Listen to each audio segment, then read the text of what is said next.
the recording. Okay. And there's a Q&A box at the bottom. You guys can just type your messages in there, and I will be very happy to answer them towards the end. I only take questions at the end, so just keep writing them in there, and if I answer them, I'll just look over them. And if I haven't answered them, then I will make sure to get to the questions at the end. I will be sharing a screen with you. Hold on one second. As I, hold on. Sorry guys, give me 1 second. I hope you all are doing well today, and it's a good day for all of you. Let's see. Oh, that's not it.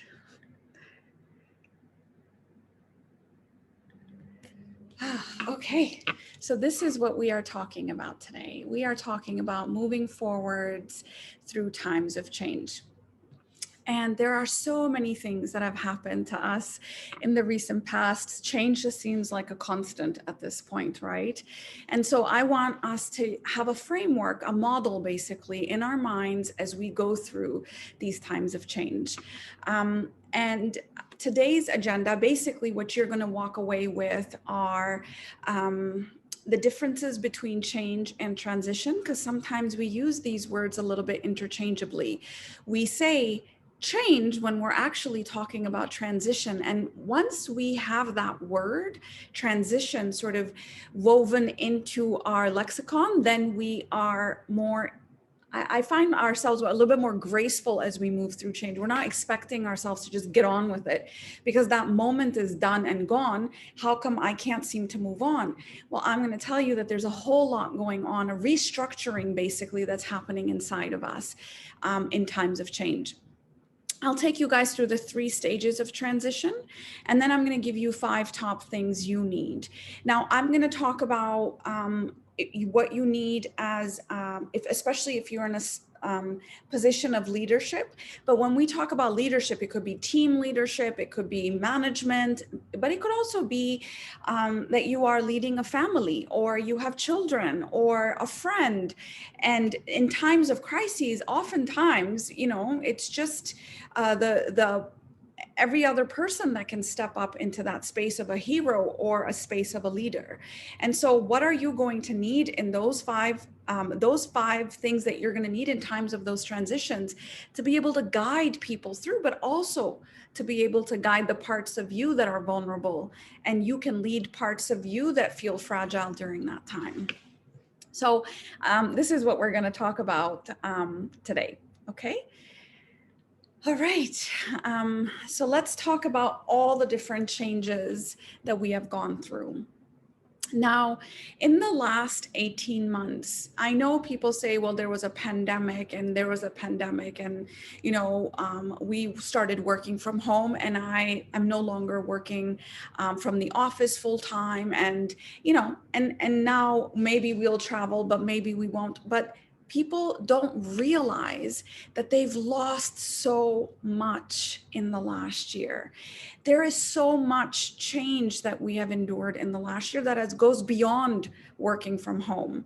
We have lost our sense of what is normal. We have lost economic certainty and security when we've seen people lose their jobs, lose their livelihoods, leave the country.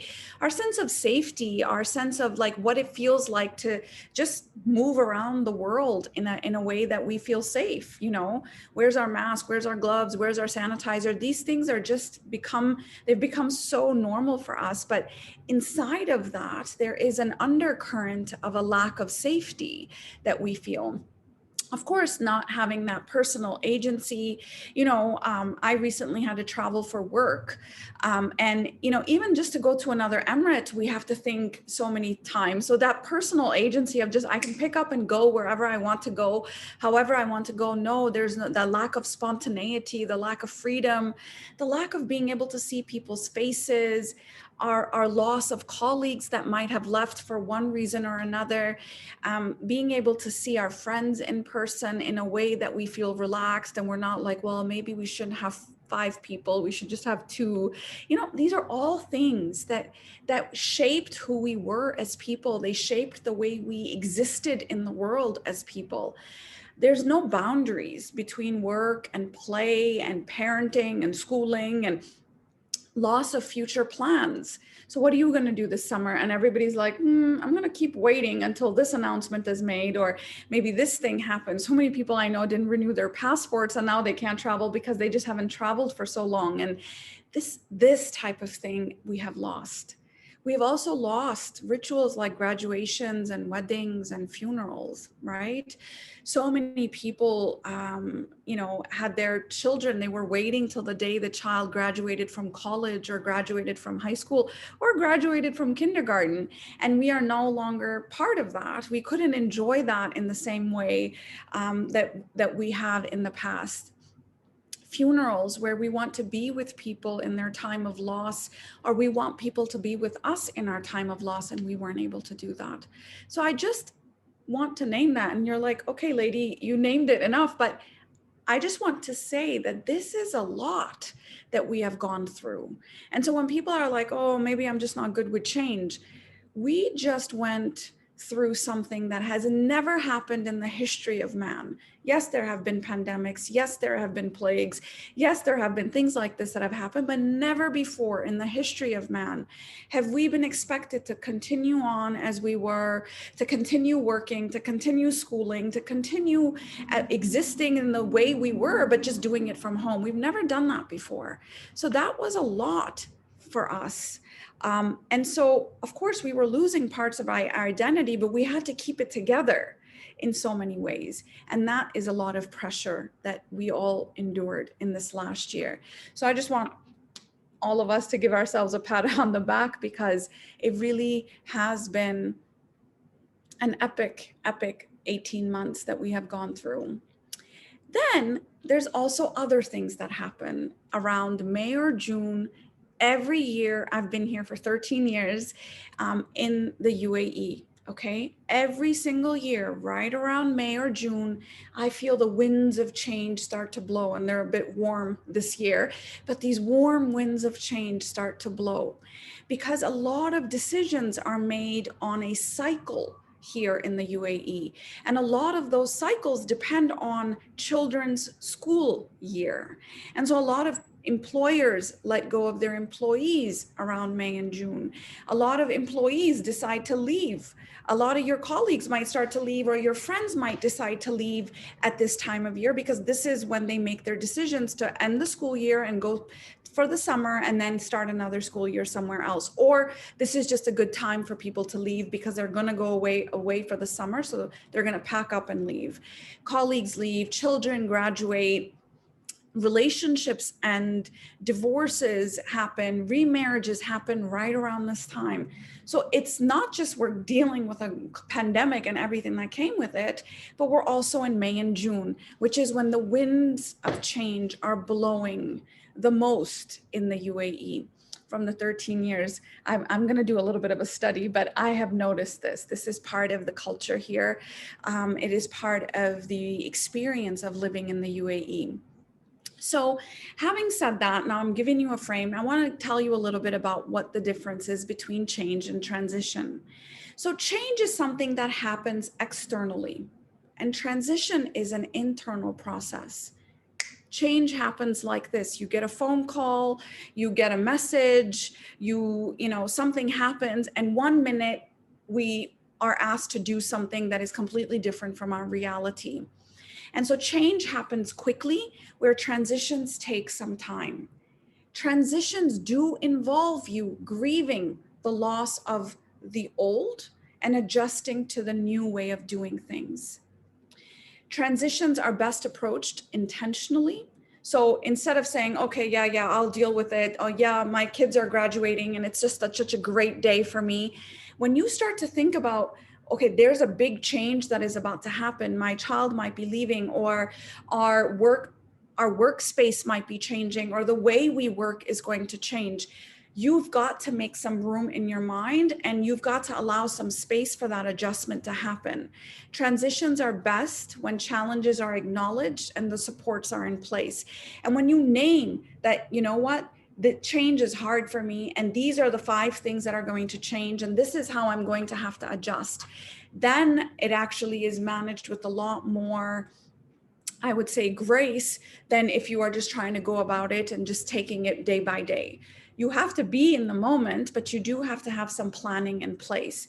Now, I want you to think about this, and I'm going to use this metaphor of reconstruction. Okay, so any of you guys, maybe you've never done any reconstruction in your home, but you've watched shows where they are going into a home that exists, and they break down walls, or they reconstruct something and they build new walls and things like that. So I'm going to use this metaphor because it's precisely what happens inside of us. So I want you to imagine that every single day for the however many years you've been in this situation, you are looking at a wall.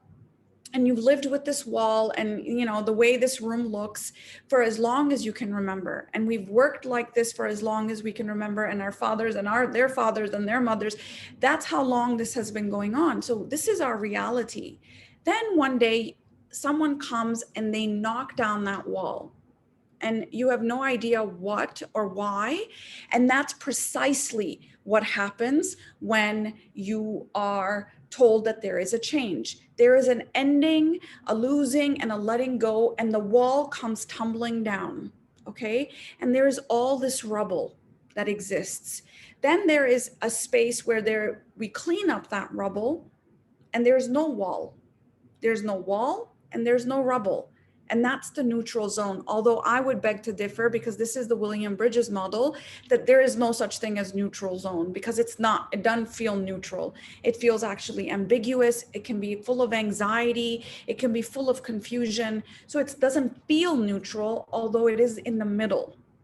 And then there's a new beginning where you might build something new. So I want you to hold that metaphor in your mind as we go through these different stages.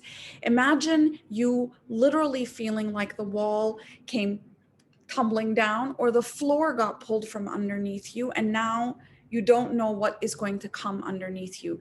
That is the first stage of change. So I'm not going to name the change that you pick, any change that you went through recently, any personal or professional change that you went through recently, and we are continuing to move through. Right now, the movement is, okay, is there going to be a 50-50 at work? Is there going to be all of us going into work? Is there going to be 1 week on, 1 week off? There's still changes. It's not how it used to be before March 2020.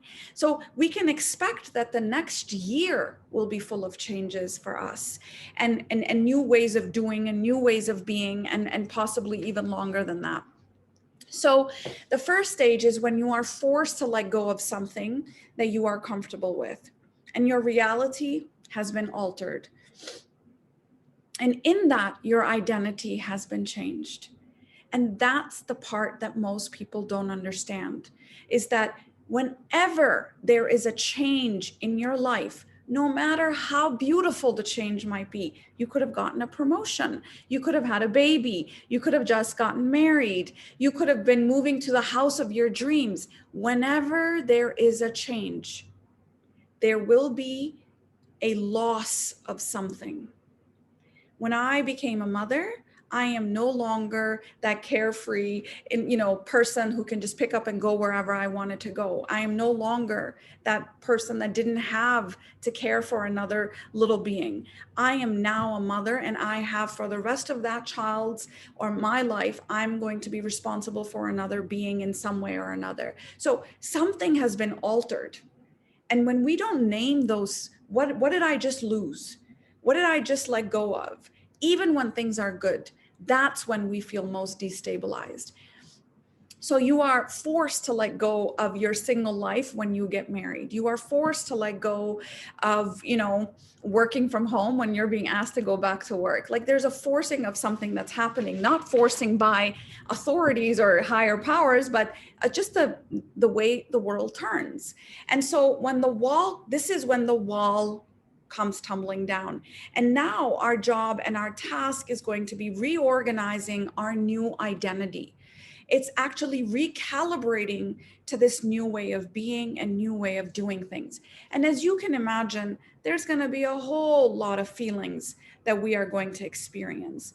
A sadness, fear, denial, like, nope, we're not going home. We're not going back. We're not, this is not going to happen. Of course, I'm going to travel this summer. Of course, I'm going to do the things I want to do. Like, there's so many things that, we are feeling in that moment: frustration, uncertainty, a sense of loss. We miss it, but we don't know what we're missing. We feel guilty sometimes because sometimes it's a good thing that's happening to us, but we feel guilty because we don't feel good. We feel like we've still lost something. And that's going to be the definition of emotional maturity: is, can you hold two competing emotions together? When my child graduates, I am so happy and proud.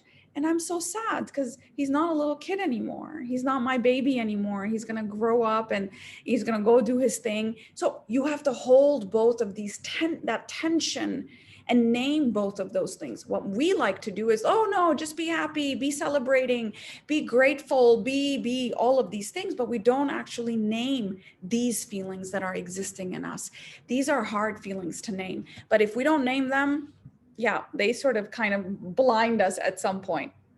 So what people need, so if you are guiding people or you yourself are asking for something from your leadership at that time, you want honest, transparent, compassionate, and calm communication before, during, and after the change is announced. If there's any changes to your companies or to your organization, if there are any changes to your family, you want to start preemptively having those conversations. During those conversations, you want to share. You might feel like you're oversharing. Today, guys, we worked on this. Today, guys, we're going to work on this. Clearly stating the objectives.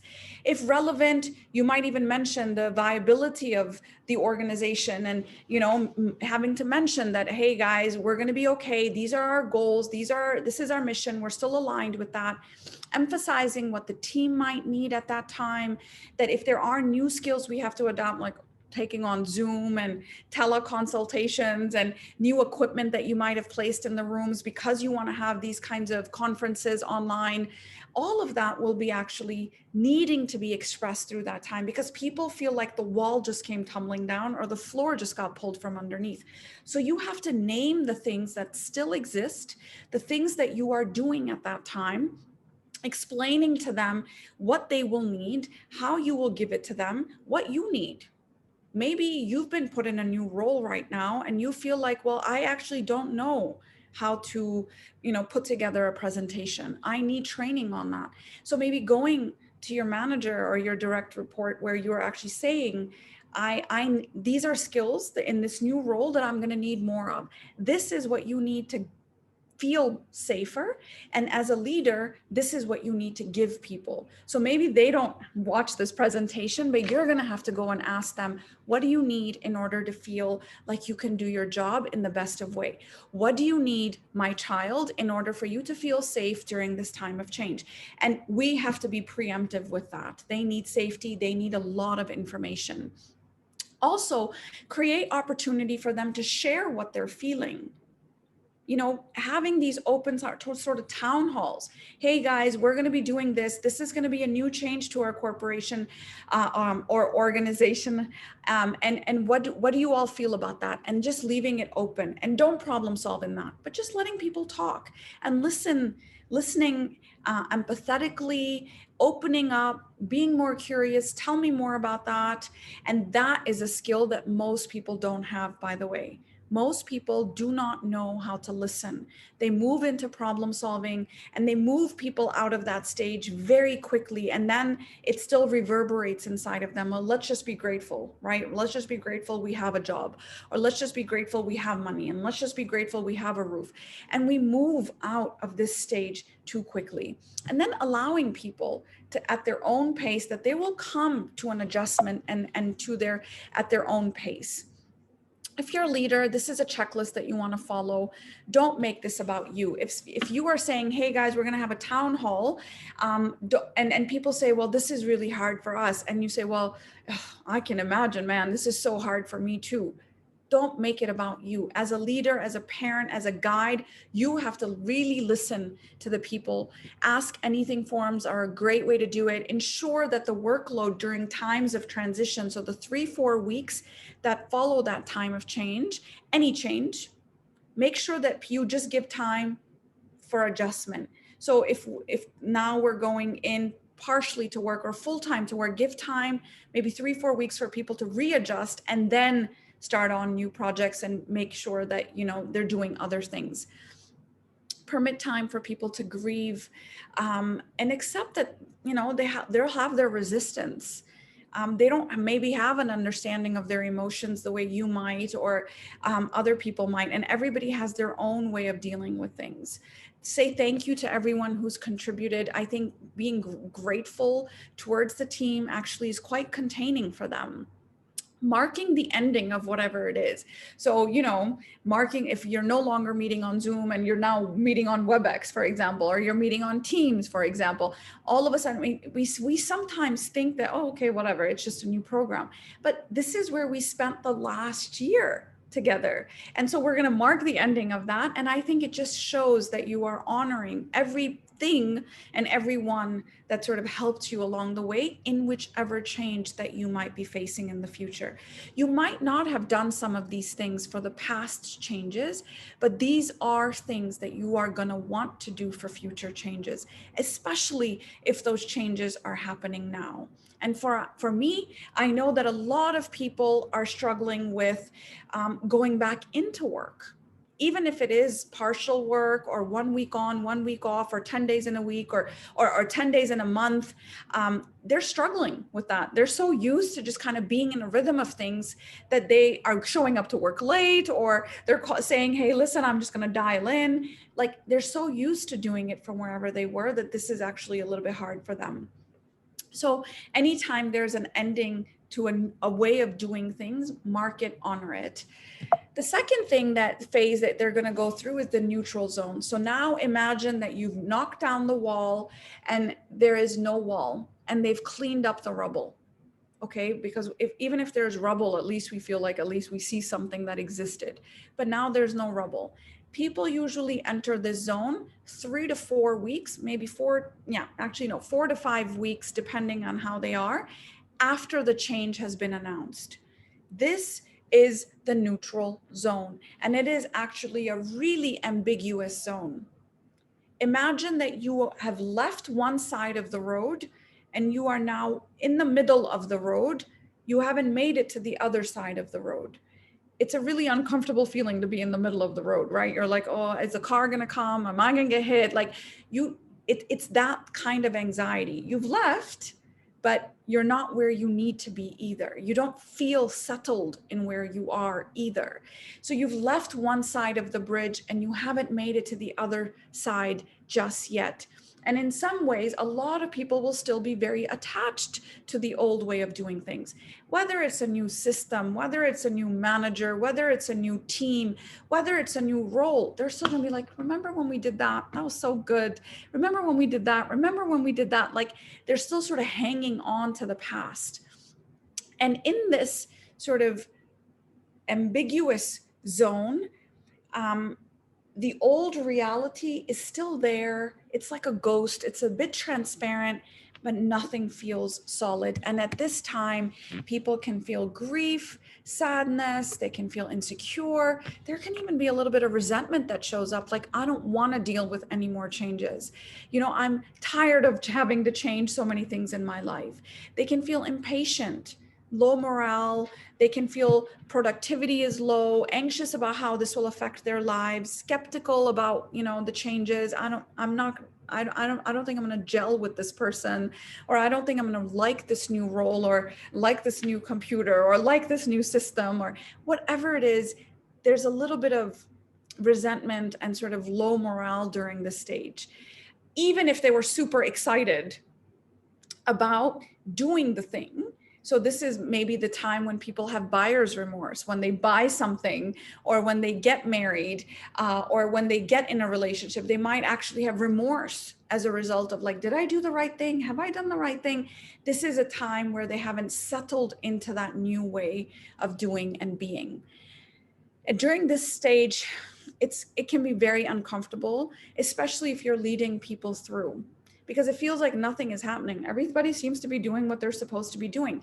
But that's precisely when you should not let go. Do not disengage. You need to be keeping your lookout and monitor the team morale and encourage feedback. Provide a solid sense of direction, because people might feel lost and confused. You might actually say, okay, guys, for the next quarter, these are our different things that we're going to be working on. In September, we're going to be working on these things. So people have something that they're holding on to as they move through this period. Have a lot of team meetings during this time, check-ins, phone calls, WhatsApp messages, where you're just checking in with different people. You might notice that someone's not doing well. Phone call at that time would be good. Validate that this is a difficult period and we're all together and we're going to get through this time together. And then constantly be updating staff as to how you are going to be rebuilding, and if it's relevant, any financial progress that might need to happen during this time. So if people feel insecure about that, then maybe that is something that you guys could be sharing about budgets and projects and teams and things like that.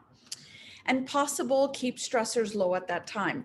You know, some people, and you won't believe this, but when they went back into work, some companies started to like remodel at that time.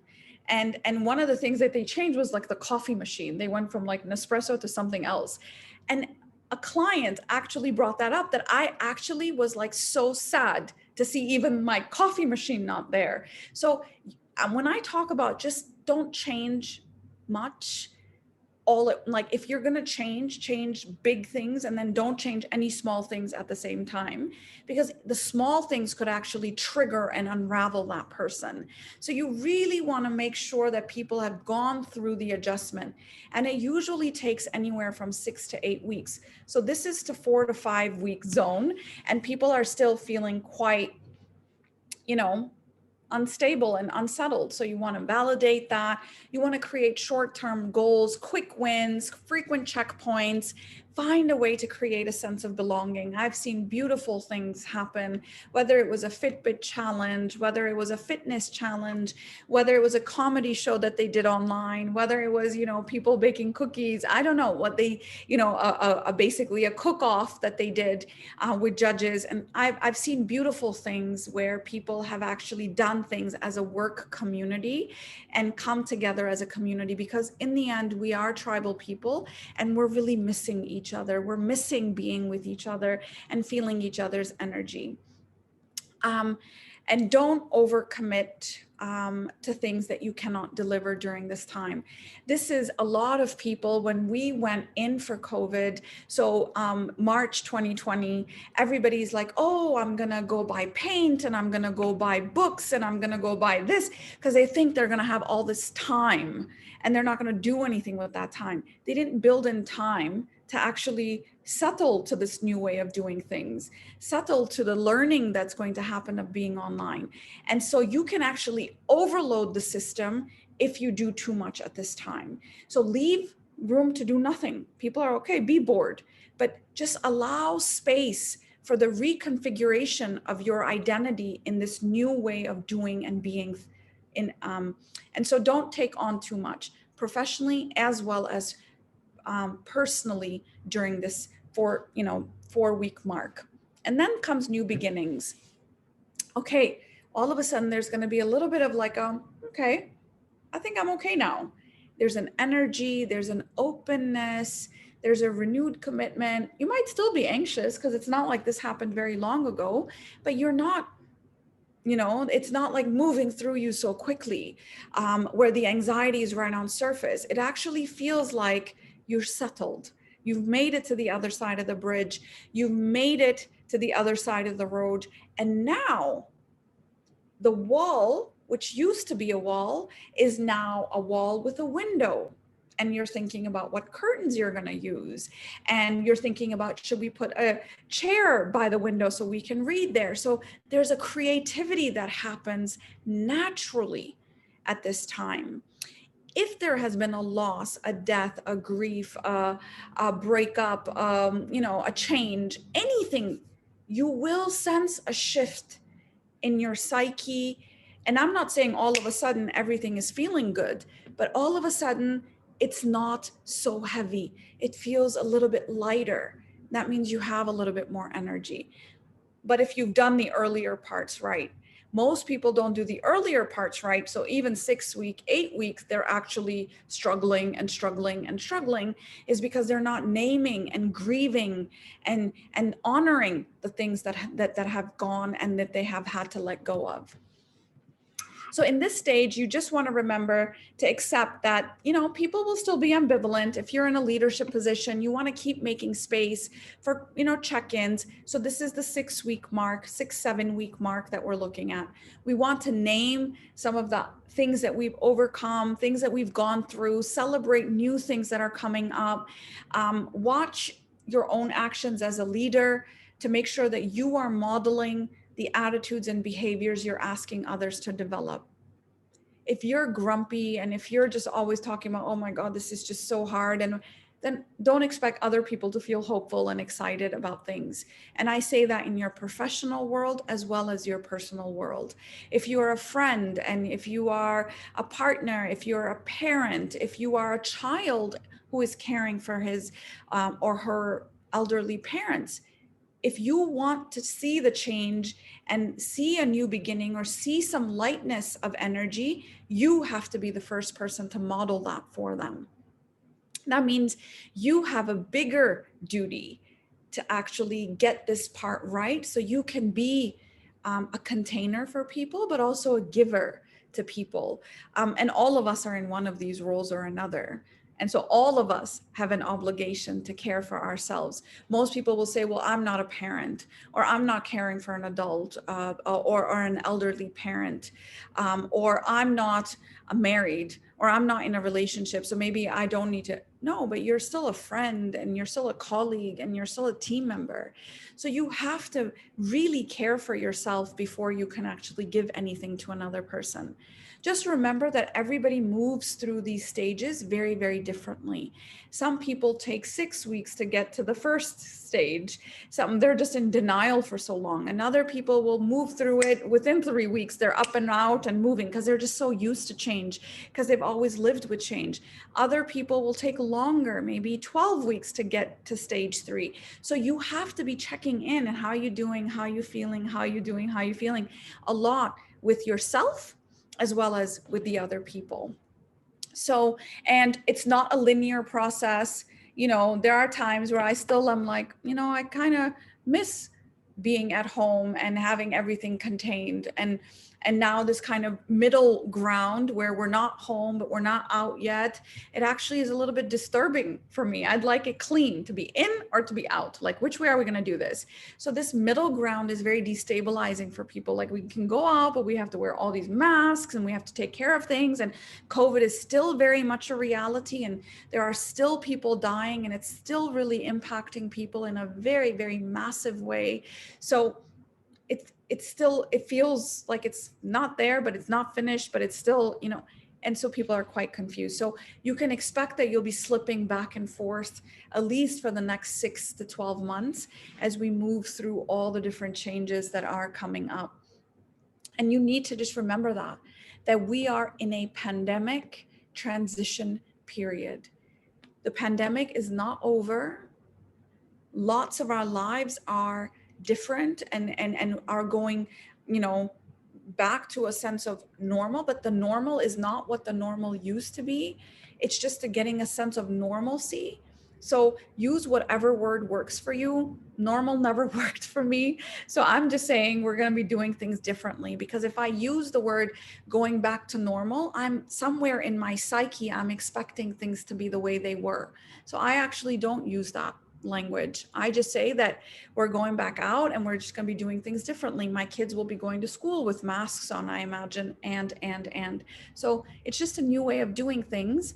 And we are now in a transition period of we are in the neutral zone of the pandemic. However, we are constantly having to adjust. So hold that frame in your mind that at some point, all of this will be different and we won't be wearing masks maybe, but for now we are in that transition period. So what are your top 5 needs that you're going to need? I've been saying a lot of this stuff, but I want to just highlight these things to you guys very, very clearly. Anytime there is a change, your number one priority is psychological and physical safety. That's it. And the best way to achieve that is to establish a routine in that. So if we are partially from home and partially from work, or if we are going back into work full time, you're going to want to establish that as a routine as soon as possible. What time are you going to wake up? What time are you going to leave the house? What time will you have lunch? What time are you going to come back? How are you going to be? Just a rhythm to your day. You're going to want a rhythm to your day. You do not, in the first 6 weeks, you want to just keep your eyes and see clearly, which is S for sleep, E for movement or exercise, and E for eat right. In order for you to see clearly for the first 6 weeks, you are gonna wanna focus on these 3 things. If you do not have these 3 things in a rhythm and a routine, and they are not clean, please do not expect yourself to feel psychologically healthy or mentally healthy. If you are not sleeping, your amygdala is a lot more activated. You are a lot more dysregulated at that time. You need 7 to 8 hours of sleep. If you're getting less than that, and if you're not getting good quality sleep, then you are compromised, period. So you are gonna want to make sure that you guard these things with your life, basically, because they will determine how you move people through and how you move through the next few weeks. You're gonna wanna manage your time and your energy. Your time and energy are going to be very important during this first stage where you're going through the first 4 to 6 weeks. Please do not add any more things to your plate, even if they seem so exciting. Do things that make you feel good, but leave space. If you have a schedule, don't block things with, oh, I'm going to take this webinar, I'm going to take this course, I'm going to read this book. Don't do that. Or, some people just work to fill their anxiety. It's like a workaholic. Just clean up the schedule and say, well, I'm not actually sure what I'm going to do Monday night. I'm not sure what I'm doing this weekend. When you leave space, the psyche feels calm. And there's anything on the planet, whether it's a seed or a baby or anything, it needs space to grow. And you need to give it that space. And so you need that space to be able to adjust and grow into this new reality. For people, adults, you're going to need a place where you can vent and get support. You may not be wanting to do that with your colleagues because they might be feeling really overwhelmed. You may not want to do it with your friends because they might be feeling overwhelmed. What you want is you want a tribe, you want a people. There are support groups that we run at the Lighthouse for emotional health, for divorce, for single parents, for new mothers, etc., etc. So find a people where you can go to and vent. We are not meant to hold this kind of stress by ourselves. That's why our systems are so stressed, is because we think we have to do it on our own. And there is inflammation in our body and we are causing chronic stress. Chronic stress equals all sorts of mental and physical health issues. So please, please, please find support for yourself. I'm not saying you need help. I'm using the word support. You just need a place to vent, to clean up the stuff that's coming up for you. Be aware of decision fatigue during times of change. Oh, what should I do? How should I do this? Should I do this? Should I not? Every little decision that you make takes away from your willpower in some way, and you will feel depleted. You will feel depleted by midday if you're making a lot of decisions. Try to make the decisions super early in the morning when your brain is sharp, And don't try to make decisions in the middle of the day when your circadian rhythms are in a dip. And at the end of the day, try to do some problem solving, because that's the best time for it. So early morning decision making is the best decision making, and then leave it for the next morning if you can. Movement is going to be a big part of this psychological and physical safety. I'm actually going to be creating a talk on this, where how physical movement actually helps you stay mentally healthy. And movement is actually fundamental to our mental well-being. Our body, if it is not healthy, you will not feel mentally healthy, period. So you've got to get that movement in, and you've got to eat right, because our gut holds 90% of the happy chemical, serotonin. And so if your gut is unhappy, guess what else is going to be unhappy? So you just want to guard those things with all of your might at that time.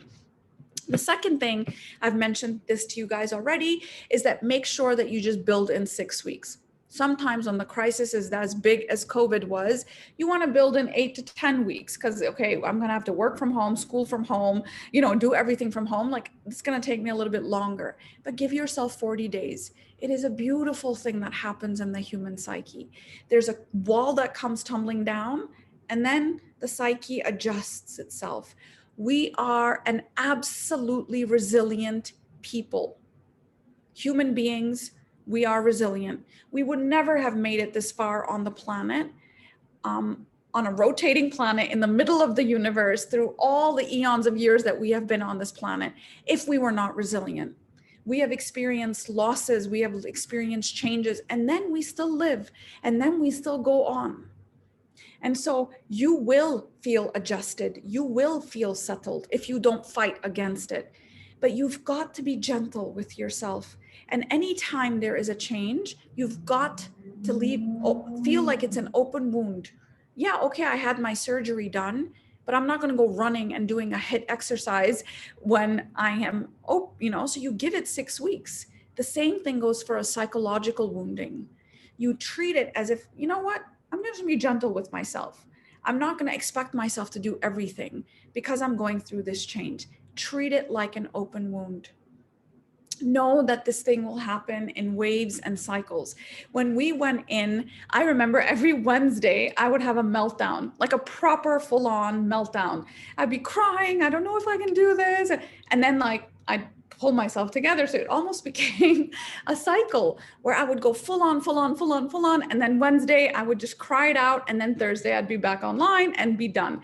And so just watch your waves and watch your cycles. And that's kind of how it happens. There's no getting over it, getting on with it, moving on and forging forward. No, you have to go through it. We have to move forward and we have to move through. We cannot get over it. We cannot go under it. We cannot go around it. We've got to move forward through it. Okay. And allow yourself time to grieve how it used to be. And to be honest with you guys, there are people I am hearing that are saying, you know what? It was kind of nice when we were all just with our families and with our pods, and the world was stiller, and I felt stiller, and I felt close to the people that were very, very close to me. I felt I got a lot more done. I felt I wasn't as distracted. I'm hearing this from people. So they're already grieving the loss of COVID when we were in lockdown. And now they're adjusting to this new transition that they're in. The third thing that I would say is that, you need time to sort of re-engage and rediscover life. Now, some of you are not going to feel like it. I don't want to go and start this thing now with a new transition. It's very normal for you to change many things in your life when one thing has changed, whether it's in your personal life or your professional life. If there's been a big change, you can just imagine that there's going to be different frequencies of people that you are going to gravitate towards. So all of a sudden you start to say, well, do I still want those friends? Do I still want this job? Do I still want this role? Do I still want to work for this organization? Do I still want to live in the city? Do I want to move to another emirate? Do I want to move to another country? All of these things start to get reevaluated, and that's okay. And for me, a lot of my work life priorities shifted as a result of COVID. I never knew I could have dinner with my kids every single night of the week. I didn't know that. I've been a working mom from, day one of their life. And so for me, this became an absolute priority that I will have dinner every night with my children. And this is how we're going to operate no matter where we are. And I have teens, so they have their different activities, but we are going to get together and we're going to sit down together and we're going to eat. So this is a way where you reprioritize things as a result of the change that you went through. Build learnings and into your new routine until you get a sense of normalcy and productivity, and constantly anchor yourself in the present moment. I have gratitude jars literally all over my house. Every corner of my house has just constantly reminding me, be grateful. Be grateful for something. Be grateful for the life you have, the breath you take, the flowers you have, the job you have, the friends you have. There's constantly things that we can re-anchor. Of course, we should grieve. But I always say grief without gratitude is way too heavy. We've got to do the work together, where we grieve and we honor that, and we lose and we sad and we say goodbye and we feel, and then we're also grateful. And then we're also. Self-compassion is going to be an important part of how you move through and how you move forward. You're going to, whenever we're in a new or stressful situation, like this inner critic comes on really loud. Oh my God, you're such a this and you're such a that. And my God, did you just do that? And you're being a fool. And that critic can be super loud. And so what we want to do is we want to just be like, what kind of feedback are you giving me, inner critic? And all of a sudden we teach this inner critic not to be quiet or not to shut up or not to leave. I don't want my inner critic to leave, but I do want it to be kind. So I transmute my inner critic into an inner guide. I say, whatever feedback you have to give to me in times of change where I might be fumbling about, can you say it nicely? And the inner critic who is saying, God, you're such a fool, might actually say, well, you know what? You need to be more prepared for your meeting. You're not so prepared. You need to be more prepared. Okay, I can take that feedback on board, but that's how you actually engage in self-compassion. You actually see that there are negative feelings that are coming up. You don't fight them and you don't fear them. And you just say, okay, tell me what you have to say, inner critic. And then you say, can you say it nicely? And then you put your hand on your heart and you say, I am safe. I'm good. I got this. And you have to say some of these types of affirmations to yourself to get through this. And then lastly, you've got to make meaning. I made an Instagram post about this today. Someone, there's been a lot of people that are struggling, whether it was, starting from the Beirut blast to the crisis of COVID in India, to the Palestinian situation, to like everybody in this community is hurting on some level. And for me, I hold and we field all of that pain for a lot of people. And so for me, it really became about feeling that pain and allowing myself to feel that pain. And so I was getting messages like, may there be no suffering and may you feel no pain. And I was like, well, that's not very realistic. Like, I'm going to struggle and I'm going to suffer. I'm going to suffer. To be human and to love is to suffer. So if I don't love, then perhaps I will not suffer. But to be human and to love another being that I could lose at any point is me opening myself up to suffering. So I said, I don't wish for no pain or no suffering, but I wish to make meaning of that pain and of that suffering. I pray that it grows me. I pray that it makes me more compassionate. I pray that it makes me more engaged as a human being. I pray that it makes me more open-hearted and wholehearted as I go through life. That's what I pray for, because I can't pray for no pain. I cannot pray for no suffering. That is not human. To human is to suffer, and to love, I should say, is to suffer. because you can be human and be super cold and super guarded and super protected and not feel any pain as you go through these different changes. But to let the pain break you open, and your heart opens like this. So you know, people think of the broken heart, that it's just like broken. But if you think of the broken heart, it breaks open. And there's things that is just parts of you that are not important anymore, that sort of reorganize themselves and break away. And the people that are most important to you show up at that time, right? So what are some of the people, who are some of the blessings, you know, or what are some of the blessings and who are some of the people, rituals that you can engage in, examining your priorities, rediscovering parts of yourself, rediscovering new opportunities. I think that's most important. And Viktor Frankl, who was a Holocaust survivor, said, you know, in some way, suffering ceases to be suffering at the moment it finds a meaning, such as the meaning of a sacrifice. And I think that, to me, is what I wish for all of you, I wish for myself, is that we go through change, we go through loss, we go through pain, but we make meaning of that. And we allow it to change us to be more human, more compassionate, more heroic, and more leader-like, rather than resisting all of the change that comes our way. So that's all I have for you guys. These are the different Instagram handles that I contribute to. So at LightHouse Arabia, at Dr. Saliha Afridi, at Smart Hard Board Game, which is a board game of emotional intelligence for children, and then at Lighthearted Parenting, which is a platform for parents that we have created. We also have two platforms for teens, because we find that teens are getting all kinds of information that they should not be getting on Dr. Google. And so on TikTok, as well as Lighthouse Insight. So I would be very happy now to take your questions. Let's see.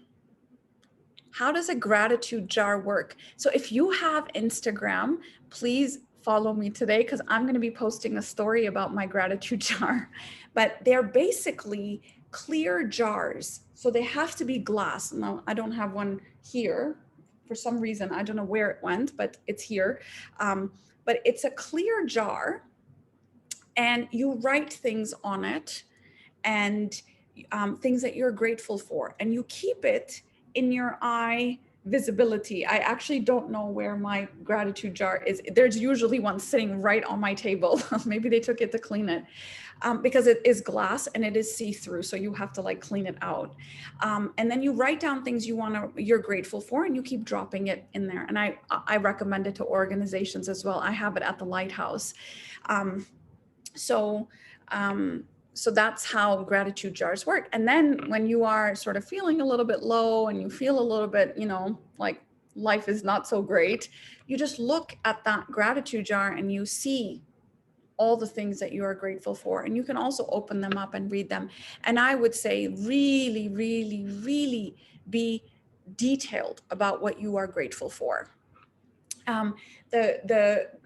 What you want to do is be grateful. If you don't know what you're grateful for, imagine or go a day without it. So go a day without your electricity. Go a day without your air conditioning. Go a day without your phone. Go a day without running water. Go a day without, you know, having your laptop or Wi-Fi. Like, go down to the details.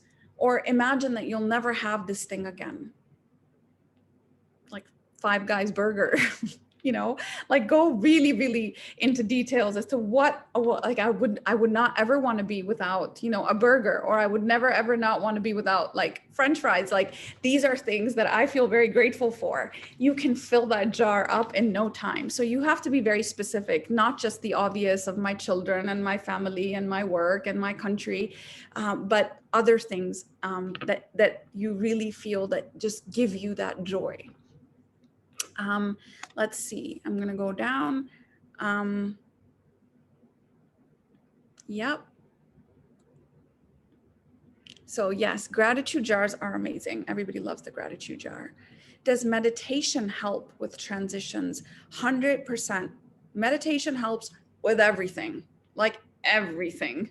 You know, meditation is, in a world that we are living in, which is super, super hectic.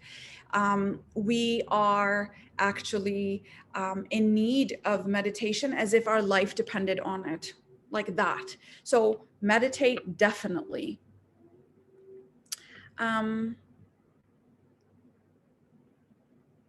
Yes. Yeah, you're welcome. So I'm not just staring off into space, guys. I'm reading the questions that you guys are sending me. Yes, yes, I am definitely on Instagram, guys. So somebody just asked me that. And thank you. Thank you for the beautiful comments that you guys are sending. So somebody said, I'm dealing with a few big changes in my life. How can I feel more present as I adjust to them? As I always find myself either looking back at the past to change it or thinking about what the future would be like. So there's a book called The Time Paradox. And there are people on this planet that actually are very past oriented, some people that are very future oriented, and some people that are naturally present oriented. Trust me, all of them come with their pluses and their minuses. People that are past oriented tend to be very traditional. They hold on to tradition. You know, there's so many beautiful things that are in our past that we want to hold on to. But the downside of that can be that they can become quite depressive in their, you know, presentation. Oh, remember when, remember when, remember when. It's like, okay, moving on, but no, but remember when, remember when.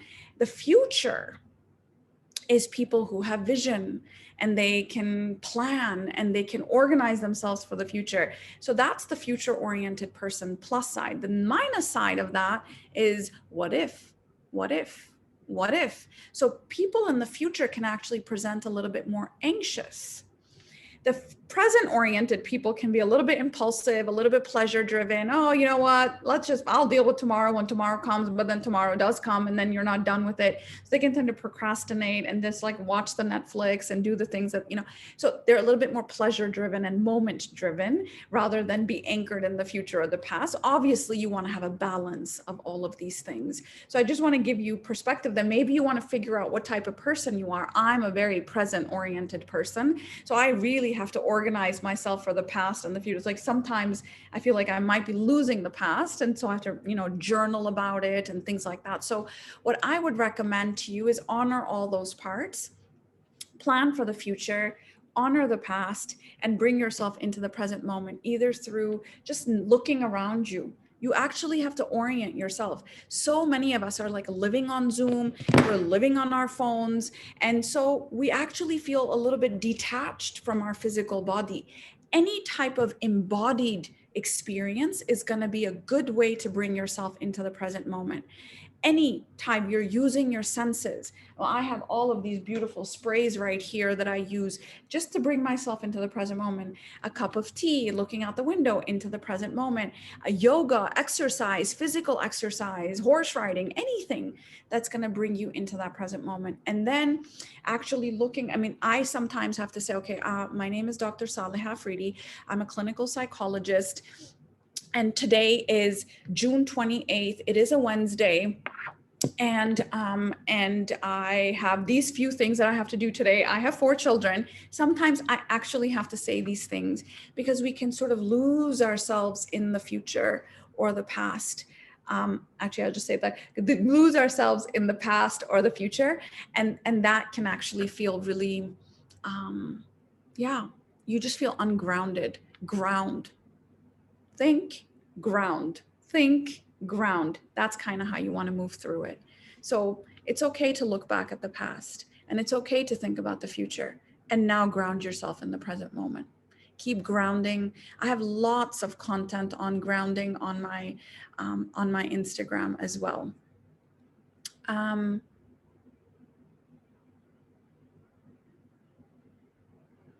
Let's see. Okay. What's my Instagram account? It's Dr. Saliha Afridi. It's this one, you guys. The green one. Yep. Thank you, guys. Thank you. Yeah. We should be able to hold on to all things. So you shouldn't be a mix of three, because your spirit is usually one. But what you want to do is you want to be able to name the past, the present, and the future. Thank you. Let's see.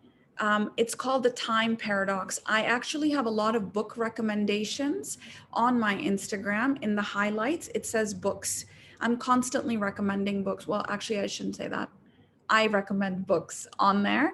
And I really think 100 times before I recommend. I mean, my light, if books is everywhere around my room. I inhale books, but there are some books that really just, I know they're going to land.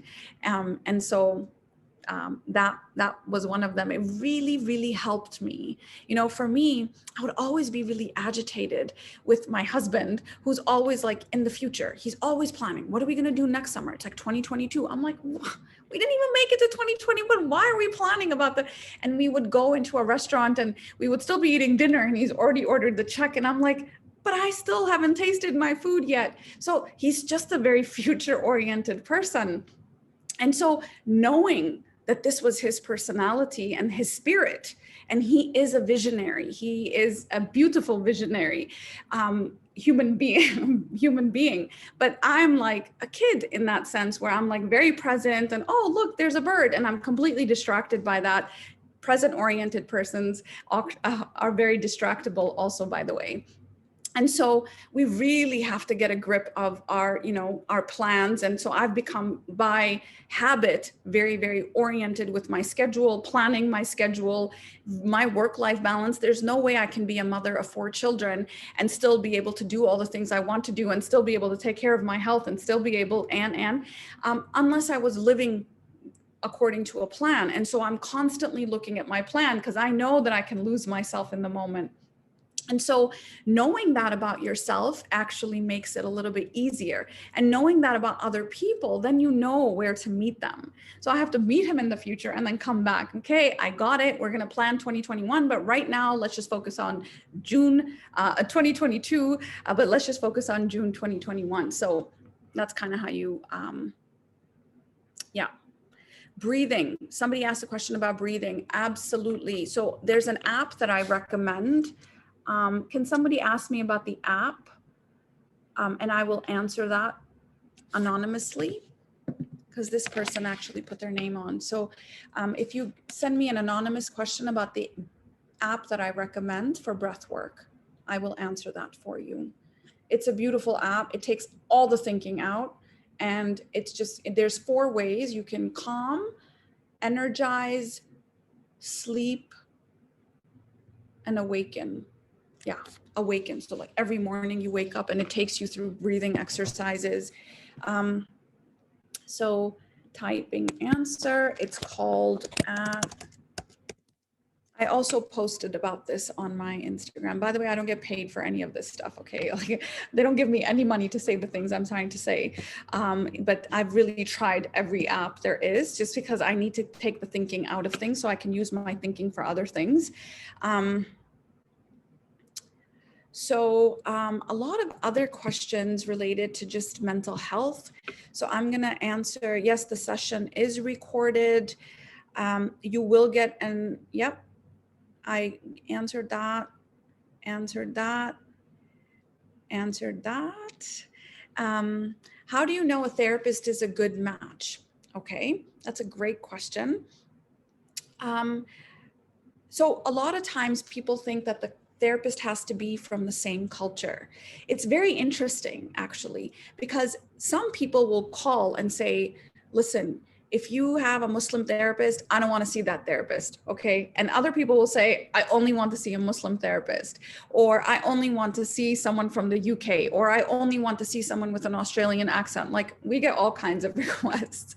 And so please don't make your judgments based on that, guys. If it's a good therapist, they're going to meet you where you're at.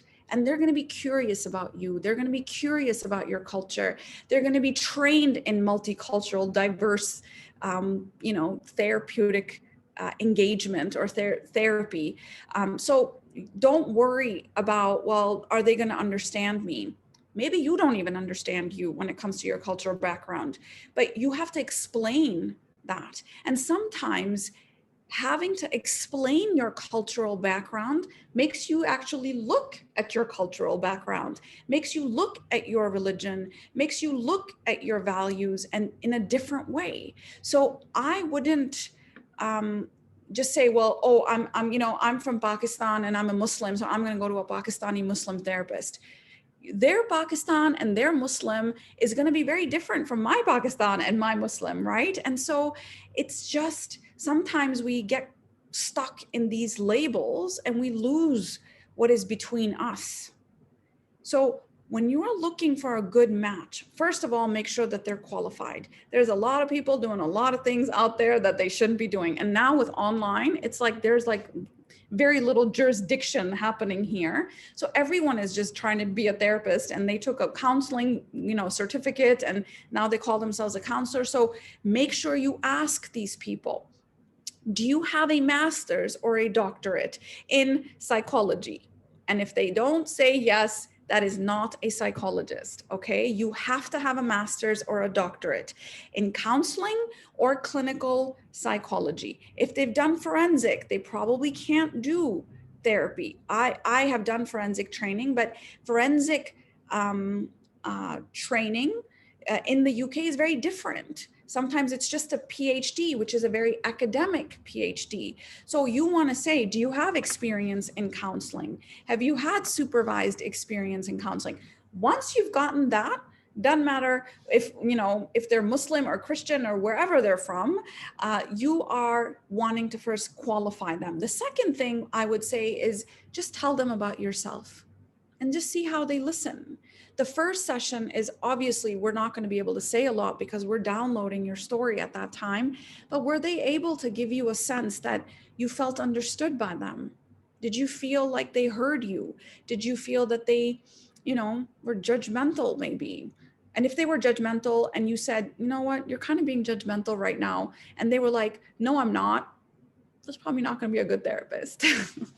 Because if I was judgmental, which I'm a human being and I can be judgmental sometimes, it would be me saying, oh, I'm sorry. Like, tell me where you felt judged by me. Tell me what I said. Tell me what I did that made you feel like I was judging you, because I don't want you to feel that way. And then you would say, well, you kind of gave me a weird look. Okay, well, I'll be a bit more thoughtful about how I'm presenting my face, but I definitely didn't mean to judge you. So that kind of can you have these types of conversations with a therapist? Guys, the therapist is your companion. Okay, they are here to serve you.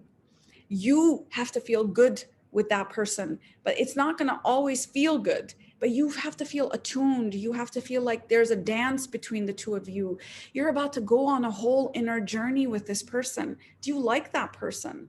Or are you like, oh God, I got to go see? No, it needs to be someone that you feel understood. There's a way about them that you feel connected to that person. It's like any other relationship. It is a relationship. And obviously with a whole lot of qualifications that they should have. So that's when you know you're a good match with that person. And you can say, go in there, have a set of goals. I'd like to work on this. I'd like to work on that. And then constantly be checking in on that and say, okay, you've met those goals. Do you need to readjust those goals, etc.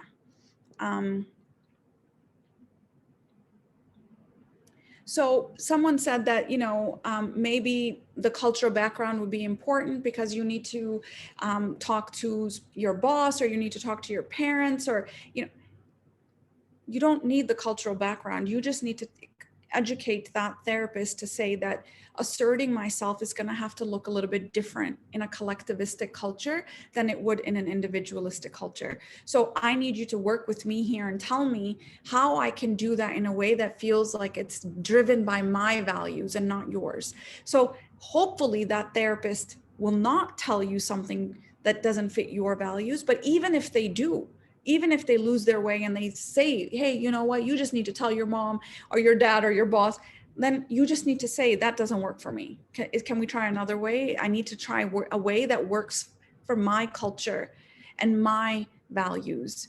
And they will readjust because they've been trained in that? This is a great question. How do you explain to people around you that you are going through a transition phase, especially if they're just acquaintances or someone that you aren't comfortable sharing too much with? Well, my question would be, can you just say that? You know, can you just say, you know, I just, hey, do you want to go out for coffee or lunch? And you say, you know, actually, no, I'm going to pass on this one, but I'll check in with you in a couple of weeks. Right now, I'm just going through something. I just need to deal with that. Just like that. So, you know, if you really like that person and you don't want to lose that person, if you don't like that person, you just be like, no, I'm busy. But if you want to say, hey, listen, I'm dealing with something right now, but I would love to catch up, you know, on eat or something, then it would be okay. If it's a person you want to share more with, you can share more with, but always, you know, I know maybe I'm just, you know, a little bit more of an open-hearted, sort of vulnerable person. And those who have seen me on Instagram will say so. But I think sharing that, I think there's not a single person on the planet that doesn't have something that they might have gone through or that will go through or aren't going through something. So not a single human being will be like, wow, you're so weird that you're going through something. Like, no one's going to say that. They're going to be like, thanks, man, for being so open, right? You know, I recently made a video on Instagram, and in it, I became tearful. I had tears in my eyes, and I kept going, and I'm okay. I'm all good. But I allowed myself to cry because that's how I was feeling. There's just a lot we've gone through as a community. And a lot of people are hurting right now in the world. They're hurting. And I feel that hurt a lot. And so I cry. And people are like, oh, don't cry. And then other people are like, oh my God, you're so courageous. And I'm like, I don't really feel courageous. Courage requires fear, but I'm not really afraid of just telling people where I'm at, because I just know, I've been doing this a very long time now, that I know that it is the human condition. We all are suffering in one way or another on the planet. Not a single person has not been touched by the pandemic in some way or another. Not a single person hasn't had some loss of normalcy in one way or another. Not a single person who comes in contact with pain doesn't feel the pain, even if they are shut down in some way. Okay, so I say it. And so people think it's vulnerable, but it's just human, really. So just allow yourself to be a little bit human. So that's that. And let's see. Oh, you want me to close the Yes, I can stop sharing. It's just me. There you go. It's just my face. Yes. All right. So breathing. The book is called The Time Paradox. It's on my book's highlight. Thank you for the beautiful feedback. And then I think I've said it all really. How do you compare our life on social media? I usually say, how to not compare our life to social media. That's the question. Yeah. Just like that. I don't think I have anything to add to that. Just know that it's literally a snapshot of people's lives, just like it's just a snapshot of yours. It's not life, you know, it's part of life. I think there are some very authentic people. Like, I'm not going to be posting myself like sitting on a private jet somewhere if I'm not, you know, like there are people who pose for such things and they are creating an image. But then there are some people that are like super authentic and they are who they are. So it is true. It's just not the whole truth, right? You see me and I'm smiling and I'm good. And then like my kid comes in and I yell at them. You don't see that part. So it's really important to just balance that out, that there are human beings, you know, and human beings have a full life, and that full life has all sorts of things that happen in it. And I think one way to do that is to really expose yourself to realness. And now this is one thing that I love at the Lighthouse is our support groups. So these support groups are free of charge, and they're led by psychologists, and they're online, and anyone can join them from anywhere. So if you have a friend who's going through a divorce, send them to the divorce support group. Single parents, emotional health, grief, loss, a mother, mother's loss support group. We have 20 support groups. So go to one of those if you are struggling with something, and then you see, there's other people. And what that does, it balances out the shininess of everything we might be seeing in the world, because people only present their real self. People only present a persona of themselves. I'm not fake. I don't consider myself, it takes a lot of effort for me to be fake. And then I'm just looking pretty socially awkward at that time. So I just have to be this. This is me. This is what my kids see. This is what my husband sees. But what happens is that I am surrounded by realness all day long, right? In my work, with the clients, with the journeys that we go on with our clients, it's real. And so when you get in contact with that part of you, it balances out all the other things. So I would really encourage you guys to join support groups, be part of a community that's going through something similar to you. It balances out.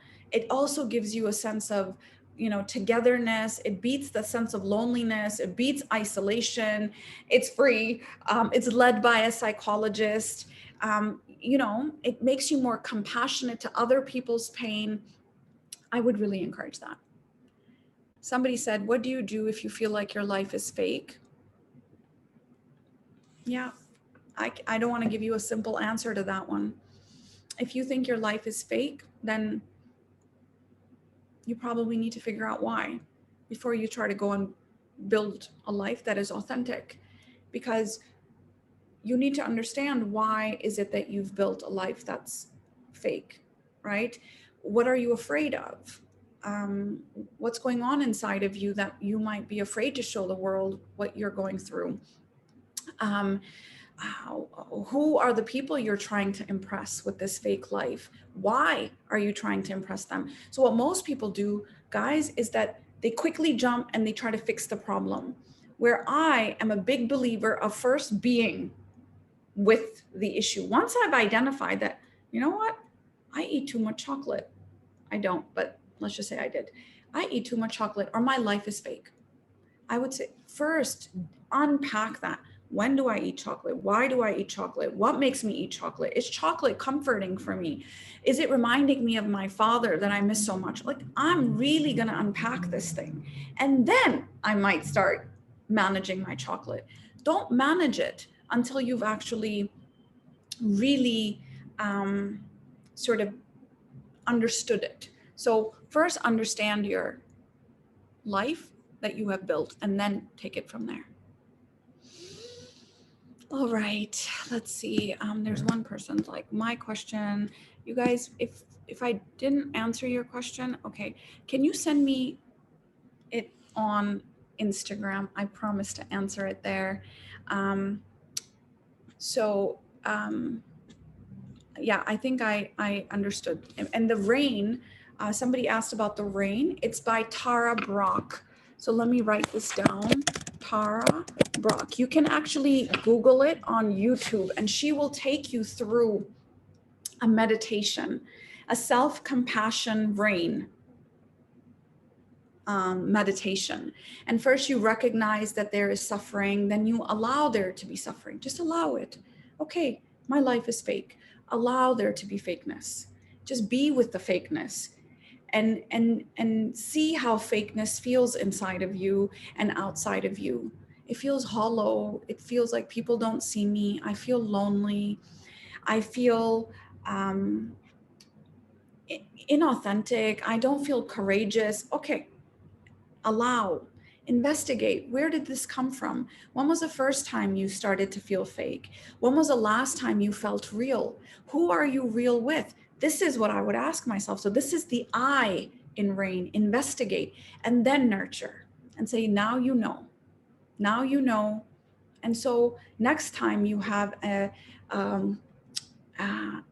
the sort of habitual reaction to be fake, lean in to courage and be authentic and just see what happens, and see what types of people you gravitate towards and what types of people gravitate towards you. So put a hand on your heart and say, you did the best you could with what you got until you got here, and now you know better, so you're going to do better. And be nurturing to yourself. Don't be this, oh my God, you're so fake, everybody hates fake people. No, we don't need that. No drama, nothing like that. We're going to be kind. Because if you were fake, it served you. I promise you. I promise you that it served you in some way to be fake. It got you this far in life. It got you through difficult periods, because we don't just develop things in our psyche. The psyche shows up and does things to help us manage our anxiety. You were probably shamed, you were made guilty for who you were, and so you developed a persona which felt very fake, but it got you approval, it got you things, and so it became fake. But then it just started to feel a little bit too fake, and then it just almost became, it took a life of its own, and then it became an armor, and now it's too heavy. Okay, but it served you, so I thank you, fakeness, but I no longer need you. And now I want to be authentic, and I want to feel free, and I want to feel light. So I thank you. And now on to the next. That's it. That's kind of how the whole process goes. Now I've given you an inside window into my psyche and into my brain. All right, guys, I actually have to go give another webinar now. So it was so good to be with you all. I look forward to the people that haven't asked, that asked their questions on my Instagram, and I just look forward to seeing you all there. Bye, guys.